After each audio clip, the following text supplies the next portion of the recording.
Shikues të nderuar, ju përshëndes. Këto janë lajmet e orës 15 këtu në Top Channel. Ju njoh fillimisht me zhvillimet kryesore. Ish ministri i Brendshëm Samir Tahiri del nesër para gjykatës së krimeve të rënda, ku do të pyetet për çështjet për të cilat ai është përmendur. Të parët në listë janë Habilajt e më pas të orës sota, si dhe çështja e makinës Audi që Tahiri i shiti vëllezërve Habilaj, të arrestuar dhe akuzuar në Itali për trafik ndërkombëtar droge. Zbardhen pasuritë që disponojnë 7 kandidatët që kërkojnë të zgjidhen prokuror të përgjithshëm. Ata disponojnë disa banesa, por edhe troje në zona të ndryshme të vendit, biznese apo dhurata nga familjarët. Një prej kandidatëve deklaron $10.000 fituar në 3 baste sportive, ndërsa me më pak pasuri duket të jetë prokuroria Arta Marku që banon në një shtëpi 55 metra katror. Në 2018 Shqipëria mund të dalë në tregjet ndërkombëtare të financës për të marrë 500 milion euro hua, por këto para nuk shkojnë të gjitha si rritje e borxhit kombëtar, pasi një pjesë e tyre do të përdoren për të zëvendësuar kredit ekzistuese që janë marrë me interesa më të larta. Lumi Vjosa e tregoi fuqinë e saj duke përmbytur Fierin dhe Vlorën, por lumi i egër është i pafuqishëm përballë plehrave që hidhen në të. Pas tërheqjes së ujrave nga zonat e përmbytura, masive të tëra mbetjesh urbane janë shpërndarë në përtoka. Ato hidhen gjatë gjithë vitit në brigjet e tij. Vetëm në zonën e Vlorës llogaritet se në lum përfundojnë mbi 50.000 tonë mbetje.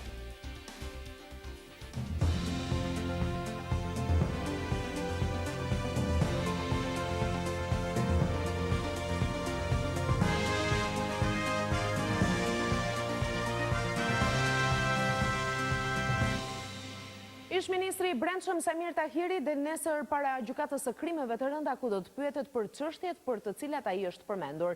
Të parët në listë janë Habilajt e më pas të orës sota, si dhe çështja e makinës Audi që Tahiri shiti vëllezërve Habilaj, të arrestuar dhe akuzuar në Itali për trafik ndërkombëtar droge. Samir Tahiri është thirrur për të pyetur nesër në orën 9:30 të krimet e rënda nga gjyqtarja Liliana Baku. Ligji parashikon thirrjen e ish ministrit të Brendshëm brenda 5 ditëve nga zbardhja e vendimit që i ndaloi daljen jashtë shtetit dhe bllokimin e pasaportës. Burime nga krimet e rënda konfirmojnë se nesër, në këtë seancë përballë gjyqtares Baku, ish ministri Tahiri do të duhet të përgjigjet për të gjitha çështjet që kanë dalë nga përgjimet e Habilajve dhe të dhënat të tjera të siguruara nga prokuroria e krimeve të rënda. Kështu Tahiri do të pyetet për njohjet me orës sotën dhe lëvizjet me automjetin Audi, nëse i ka njohur Habilajt kur i ka takuar, apo akuzat se Tahiri ka përfituar dhurata nga Habilajt. Vendimi i gjykatës që i ndalon Tahirit daljen jashtë shtetit jep në mënyrë kronologjike rrjedhën e hetimit të kësaj çështje që nisi në Shqipëri ndaj Habilajve me veçimin e dosjes për Treblovën.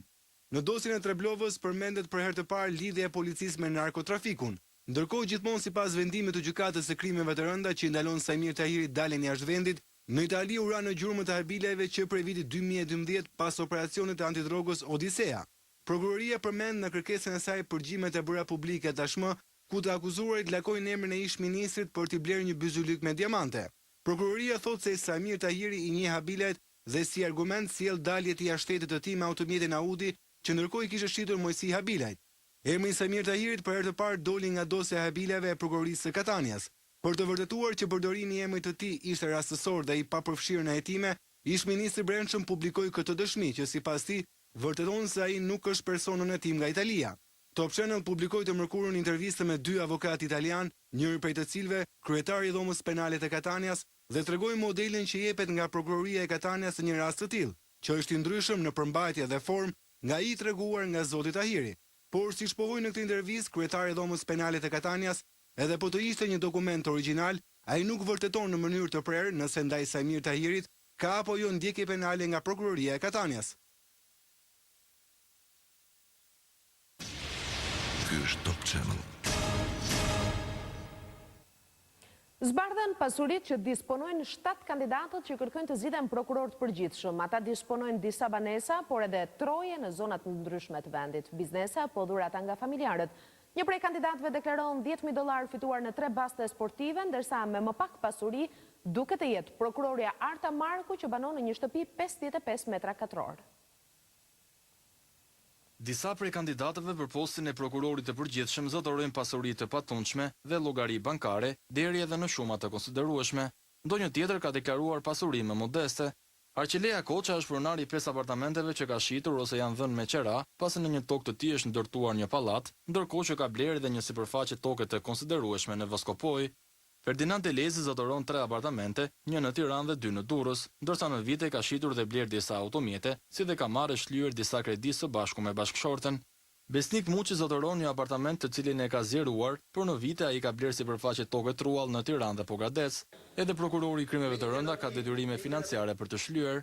Artur Selmani, i prokurorisë së përgjithshme, ka për të shlyer një kredi me afat 25 vjeçar, por nga deklaratat e tij të pasurisë, të bie në sy se rreth $10.000, prokurori i ka fituar në baste sportive në 3 raste. Granit Shau ka shlyer një kredi për $26.000 për blerje banese, si dhe posedon edhe një automjet, ndërsa në gjendje kesh ka rreth 1.7 milion lek. Arta Marku posedon një pasuri modeste, pasi banon në një apartament 55 metra katror, por me marrjen e një kredie së bashku me bashkëshortin, kanë blerë edhe një apartament tjetër në vitin 2007. Prokuroria e Elbasanit, Ermira Tafani, ka disa llogari bankare, si dhe posedon një biznes që është dhënë me qira, ndërkohë që në deklarime nuk mungojnë dhuratat për të nga familjarët e saj. Kuvendi nisi punën sot për të miratuar një akt normativ, por debati u ndez me akuza dhe kundër akuza për shumë çështje, që nga krimi, përmbytjet e deri tek pjesëmarrja e Shqipërisë në konferencën islamike e një ditë më parë. Ne do të lidhemi tani me gazetaren Merita Haklaj për të mësuar më shumë. Merita, përshëndetje, si po shkon seanca?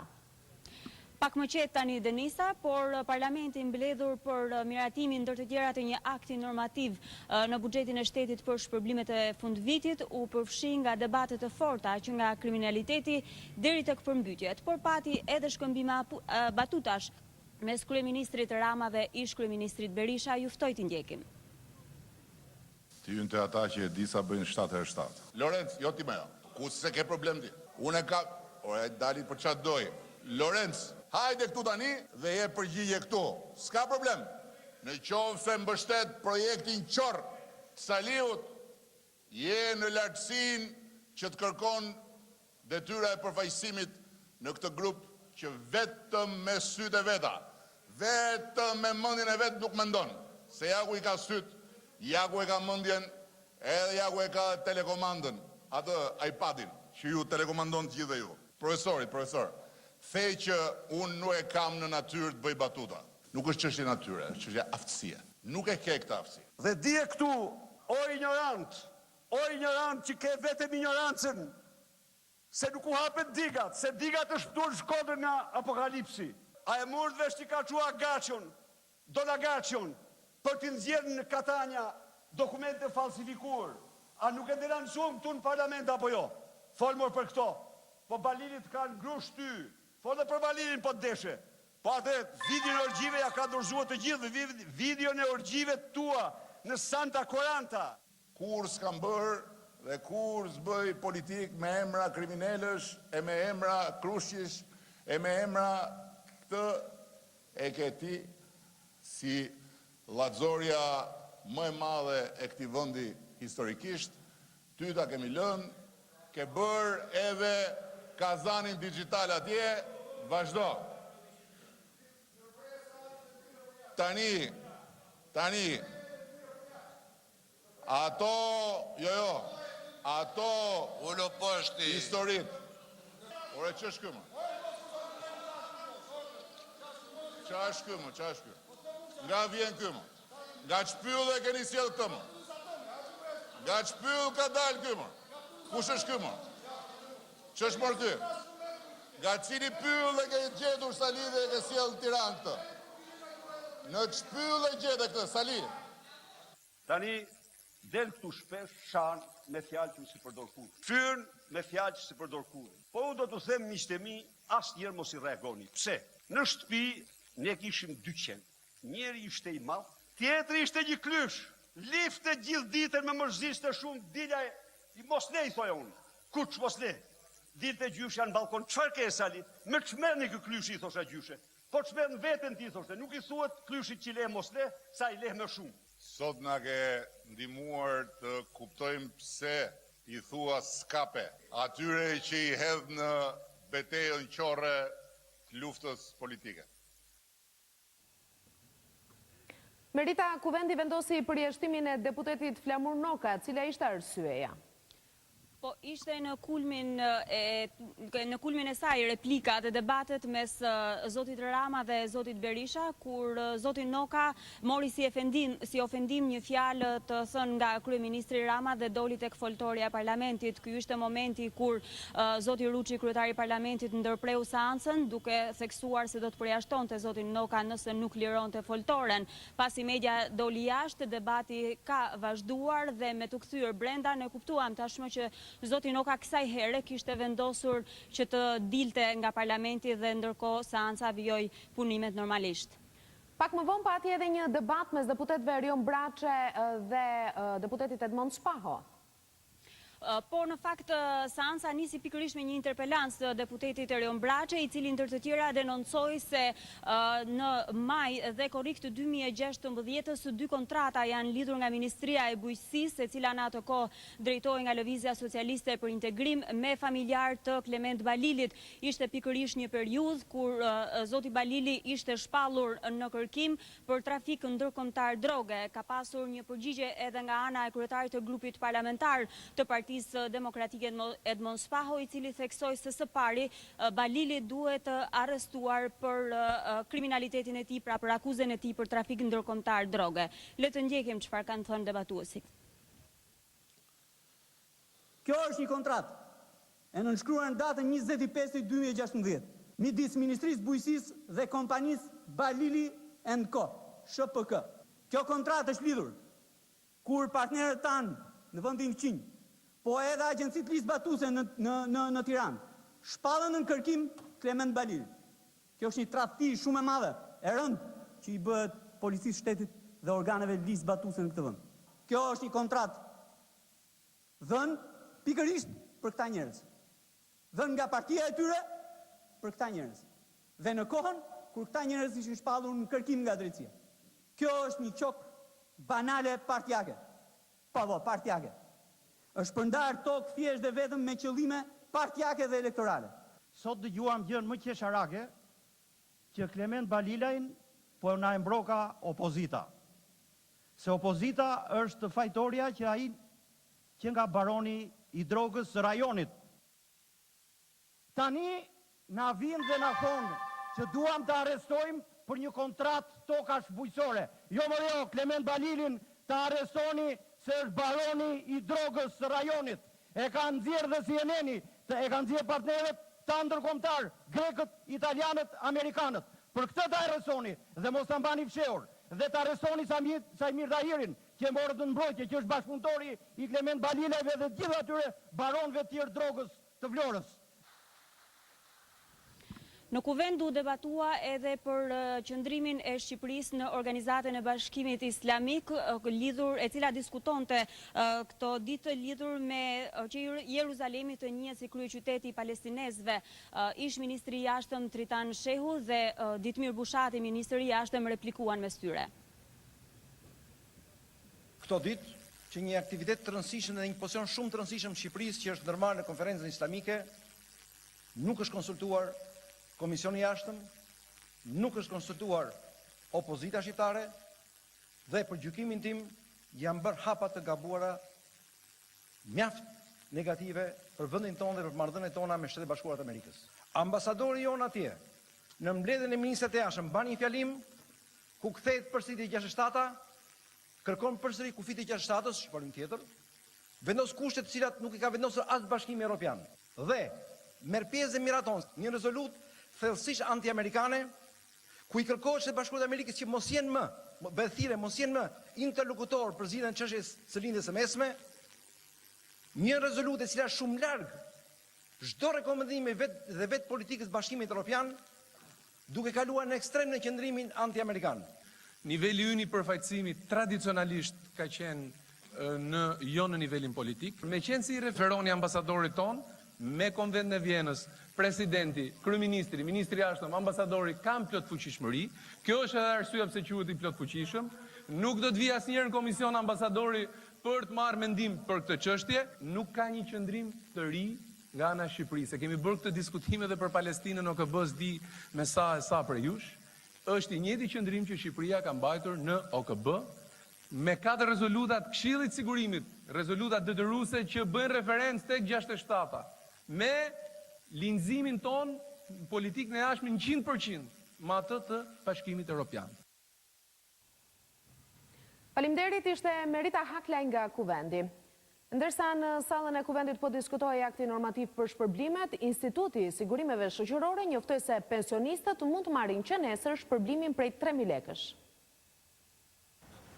Shpërblimet e fund vitit prej 3.000 lekë për pensionistët do të nisin këtë të premte me ata që kanë datën e pensionit. Nesër fillon shpërndarja e këtij shpërblimi.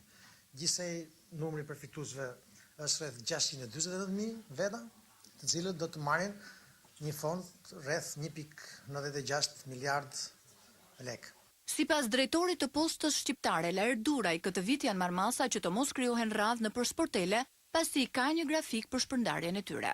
Periudha që në cilën pjesa më e madhe do ta marrë shpërblimin, ngelen rreth 12 ditë kohë kështu kalendarike, ditë pune, dhe do ketë goxha, le themi, mundësi që të gjithë të përfitojnë pa radhën në sportelet tona. Duke filluar nga data e nesërme, 15 dhjetor, do të tërheqin këtë shpërblim ata pensionistë që kanë radhën për t'i marrë nesër pensionet, si dhe pensionistët që e kanë marrë në datën 1 dhjetor.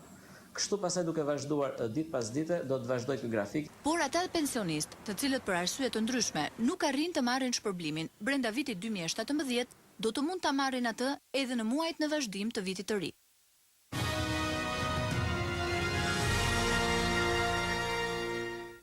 Në 2018, Shqipëria mund të dalë në tregjet ndërkombëtare të financës për të marrë 500 milion euro hua, por këto para nuk shkojnë të gjitha si rritje e borxhit kombëtar, pasi një pjesë e tyre do të përdoren për të zëvendësuar kredite ekzistuese që janë marrë me interesa më të larta. Shqipëria mund të dalë sërish në tregjet ndërkombëtare që vitin e ardhshëm për të marrë borxh përmes emetimit të një eurobondi të ri. Top Channel ka mësuar se qeveria mund të emetojë një eurobond me vlerë 500 milion euro për të plotësuar nevojat e saj financiare. Por shuma prej 500 milion eurosh që synohet të merret në tregjet ndërkombëtare nuk është e gjitha arritje borxhi. Pjesa më e madhe e saj do të shkojë për të zëvendësuar kredite ekzistuese që janë marrë me interesa më të larta ose për të rinovuar borxhin që maturohet gjatë vitit 2018. Shifra neto e borxhit që qeveria do të marrë për vitin e ardhshëm është 240 milion euro ose 2% e prodhimit kombëtar. Por edhe pse qeveria do të marrë 240 milion euro kredite reja vitin e ardhshëm, borxhi publik i vendit do të ulet nga 71.1% e prodhimit kombëtar këtë vit në 68.6% vitin e ardhshëm. Kjo për shkak të rritjes të ekonomisë dhe inflacionit, të cilat zgjerojnë prodhimin kombëtar të vendit, duke bërë që pesha e borxhit në ekonomi të ulet. Strategjia e qeverisë për të marrë borxh në tregjet ndërkombëtare synon të zgjasë afatin e maturimit të borxhit, por edhe të ulë presionin në tregun e brendshëm, duke i lënë para të lira bankave për të kredituar biznesin. Megjithatë, orientimi i huamarrjes në tregjet ndërkombëtare nuk është pa risk. Sipas Ministrisë së Financave, rritja e peshës së borxhit të jashtëm rrit rrezikun e kursit të këmbimit dhe mund të bëjë presion për zhvlerësimin e lekut. Lumi i Vjosa e tregoi fuqinë duke përmbytur Fierin dhe Vlorën, por lumi i Egër është i pafuqishëm përballë plehrave që hidhen në të. Pas tërheqjes së ujrave nga zonat e përmbytura, masive të tëra mbetjesh urbane janë shpërndarë nëpër toka. Ato hidhen gjatë gjithë vitit në brigjet e tij. Vetëm në zonën e Vlorës, llogaritet se në lum përfundojnë mbi 50.000 tonë mbetje. Ndjekim Mikel Marsin. Siç duket pas me situata këtu anës lumit Vjosës shumë e rëndë. Kjo gjendje është një bombë vërtet ekologjike, duke pasur parasysh edhe lehtësinë me të cilën ndotja kalon nga toka në lum. Buzëvjosës duket sikur sapo ka ndodhur një katastrofë ajrore, por në fakt është një katastrofë mjedisore, pasojat e së cilës do të vazhdojnë për dekada. Kjo është pamja që kalon Vjosa pas daljes nga shtrati pak ditë më parë. Në fakt, këto mbeturina Vjosa nuk i solli nga Greqia. Mbeturinat i përkasin njësisë administrative Novosel që në mungesë të një vend depozitime të posaçëm i derdh buzëllumit, një zonë e mbrojtur ku normalisht nuk lejohet hedhja e mbeturinave. Por nuk është vetëm Novosela. Vetë qyteti turistik i Vlorës nuk i ka dhënë një zgjidhje të qëndrueshme menaxhimit të mbetjeve. Përgjatë rrugës së vjetër në zonën e fshatit Panaja, rruga është një kordon i gjatë mbeturinash. Po ashtu dhe pylli i sodës vijon të jetë një kosh gjigant mbeturinash. Pranë këtij pylli gjendet vendngrumbullimi i mbetjeve të Bashkisë së Vlorës.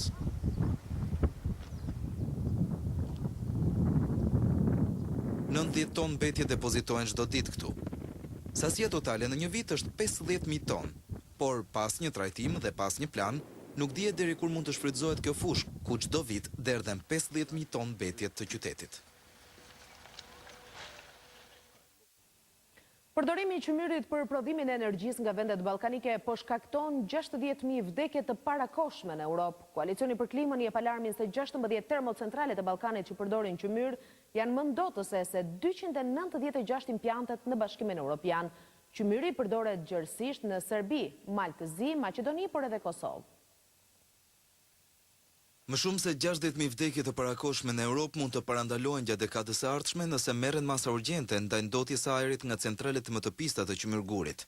Në artikullin e tyre të përbashkët, Dragana Mileshnic, koordinatorja politikës energjetike për Europën Juglindore pranë CAN Europe, koalicioni më i madh i klimës në Europë, dhe Joanna Ciuta e grupit CE Bankwatch thonë se përdorimi i qymyrit në Ballkan për qëllime energjetike po kushton jetë njerëzish.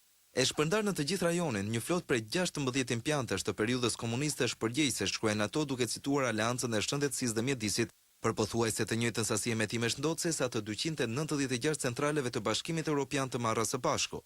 Theksi vjet në mënyrë të veçantë tek centralet e rajonit të Linjitit, të cilat sipas Mileshnic dhe Ciuta kanë lëshuar një koktejl ndotësisht të rrezikshëm për jetën, ku përfshihen oksidet nitrike, shkaktare të shiut dhe smogut acid, si dhe grimca të imta PM2.5, aq të vogla sa të depërtojnë thellë në traktin respirator. Këto grimca mund të ndikojnë tek funksionimi i mushkrive, të përkeqësojnë kushtet mjekësore si astma dhe sëmundjet e zemrës. Studimet shkencore lidhin ekspozimin e përditshëm ndaj PM2.5-s me rritjen e pranimeve në spitale të rasteve me probleme të frymarrjes dhe kardiovaskulare, vizitat urgjente në përklinika e madje dhe vdekjet. Impjante të tilla ka edhe në Kosovë e Maqedoni, ndërsa për vende si Mali apo Serbia që kërkojnë hyrje në Bashkimin Evropian, pajtimi me rregullat e strikta të bllokut sa i takon emetimeve të dëmshme duhet konsideruar një rëndësi e kyçe, por deri tani gjërat pak kanë lëvizur në këtë drejtim. Bashkia e Tiranës është shpallur një nga 3 qytetet inovatore, çmimi është dhënë në samitin botror të qyteteve inteligjente. Tirana vlerësohet me çmim si një nga 3 qytetet më inovatore për vitin 2017 në samitin botror të qyteteve inteligjente që po zhvillohet në Ankara të Turqisë. Gjatë takimit me kryetarin e Bashkisë së Ankaras, Velia i theksoi rritjen e bashkëpunimit ndërmjet 2 bashkive. Besoj që ka ardhur momenti që dhe qytetet të jenë në të njëjtin standard. Dhe mezi pres që Tirana dhe Ankaraja, si 2 qytete motra, të kenë një kalendar të përbashkët kulturor për gjithë aktivitetet që ne zhvillojmë, të kemi një marrëdhënie më të veçantë kur vjen puna tek transporti publik dhe tek sistemimi i trafikut, ku Ankaraja ka një eksperiencë të veçantë, si dhe të punojmë me projektet tona të gjelbërimit. Ne kemi një ambicje për të mbjellë 2 milion pemë në Tiranë, ndërkohë që Ankaraja sapo ka mbaruar projektin e vet të mbjelljes së mbi 3 milion pemëve. Do thotë që është e mundur, edhe ndoshta ne mësojmë nga më të mirët. Kryetari i Bashkisë së Ankaras vlerësoi kryebashkiakun e Tiranës si një ndër kryetarët e rinj më dinamik. Ju jeni në adresën tuaj këtu në Ankara, pasi këtu është një komunitet i madh shqiptarësh. Ne nuk kemi pikë dyshimi në forcimin e këtij bashkëpunimi, pasi është nder i madh për ne të punojmë me një kryetar të ri dhe dinamik siç jeni ju. Në fjalën e tij në këtë samit, kryetari Veliaj prezantoi arritjet e bashkisë, e cila fal reformës administrative ka mirë menaxhuar të ardhurat dhe ka arritur të transformojë kryeqytetin shqiptar.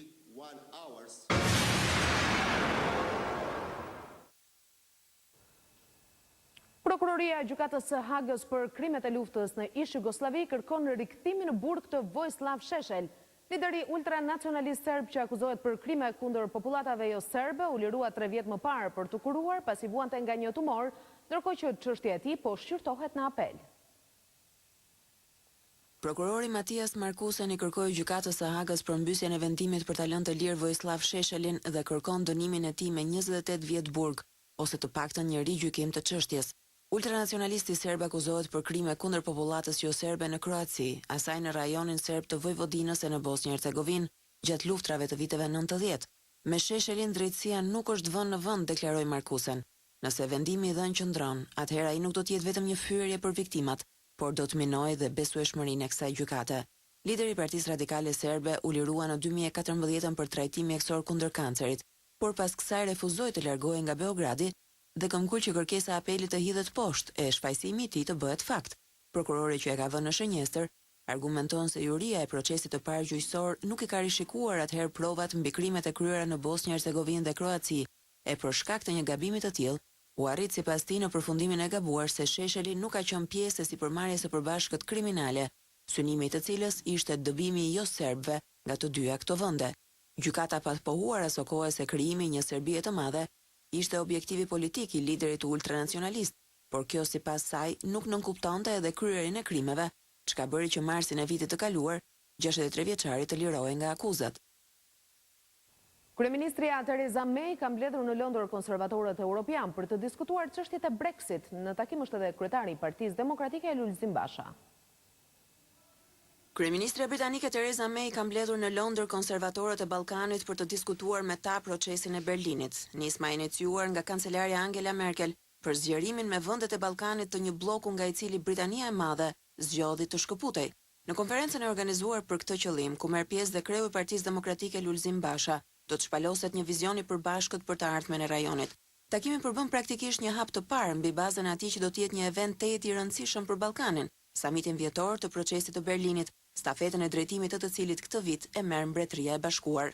Shumica e qeverive të Bashkimit Evropian sot mendojnë se vendimi i Britanisë për t'u larguar ishte një lëvizje boshe, por si as nën mëng, Londra duket se mban përpjekjet për shtrirjen e marrëdhënieve ndërkombëtare për TBS, në mënyrë që të nxjisë rolin e vet në arenën ndërkombëtare dhe të zhvillojë interesat e saj ekonomike dhe politike.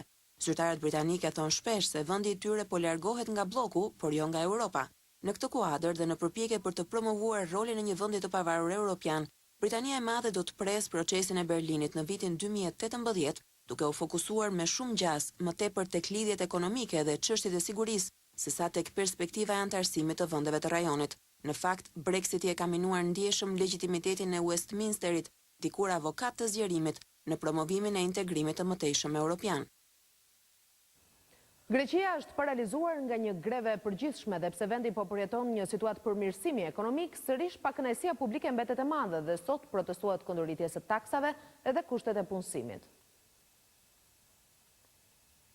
Prej orës 6 të mëngjesit, Greqia është paralizuar nga një greve përgjithshme 24 orëshe që organizojnë konfederatat e sektorit publik dhe atij privat. Është greva e 45 që prej vitit 2010 kur filloi në Greqi zbatimi masave të rrepta të kursimit, të cilat vazhdojnë edhe pas 7 vitesh. Sindikalistët grek protestojnë ndaj politikës qeveritare për kushtet e punësimit, si dhe rritjes së taksave që kanë gjunjëzuar qytetarët. Në grevë marrin pjesë nënpunësit e administratës civile dhe lokale, mësuesit, nënpunësit e bankave. Spitalet do të funksionojnë me personel sigurie, mjetet e shërbimit urban do të punojnë në mënyrë të reduktuar, anijet qëndrojnë të ankoruara në porte, shumë fluturime janë anulluar ose është ndryshuar orari tyre. Gjithashtu në grevë ndodhen dhe të gjithë gazetarët dhe nënpunësit e medjave. Sindikatat parashtrojnë kërkesat e tyre në mitingje të mëdha proteste në Athinë, Selanik dhe qytetet e mëdha të vendit. Megjithëse Greqia ka arritur për herë të parë këtë vit prej fillimit të krizës, një rritje ekonomike për 3 mujor rresht, papunësia është ulur nga 27 në 20%, depozitat bankare janë stabilizuar, çmimet e obligacioneve bankare kanë rënë dhe duken shenjat e para se vendi mund të dalë nga programet e ndihmës, përsëri ekonomia vazhdon të përballet me sfida të mëdha pasi rehabilitimi i dëmeve të shkaktuara nga kriza kërkon shumë kohë. Edhe sondazhet e shumta tregojnë përveç diferencës mbi 9 pikë të konservatorëve që udhëheqin ndaj partisë qeveritare Siriza, frymën e pakënaqësisë së qytetarëve që nuk i ndjejnë ende shenjat e përmirësimit të zhvillimit ekonomik. Për Top Channel, Selanik, Aleksandër Marku.